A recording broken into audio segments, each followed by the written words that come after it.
আজকে আমাদের এখানে পঞ্চম রোজা চলতেছে। একটু পরে আমাদের ইফতার করব। অলমোস্ট আমাদের এখানে প্রায় ৫টা ৩৭ বাজে। আমাদের এখানে আজ ৫টা ৪২ বা ৪৩ আমাদের ইফতার। আজকে আমার ইফতারে আছে মালটা, ব্যানানা, তারপর হচ্ছে চনা। বন্ধু তোমাদেরকে বলে রাখা ভালো, এখানে মুড়ি পাওয়া যায় না। আর যে মুড়িটা পাওয়া যায় এটাতে একটু প্লাস্টিক প্লাস্টিক স্মেল আসে। আমাদের এখানে ইফতারের টাইম হয়ে গেছে, এখন আমি ইফতার করব। হালকা একটু পানি নিয়ে নিচ্ছি আগে,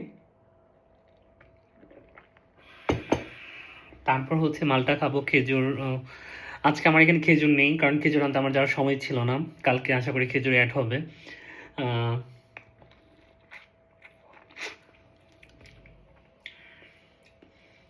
এটা হচ্ছে ব্যানানা, কলা খাচ্ছি।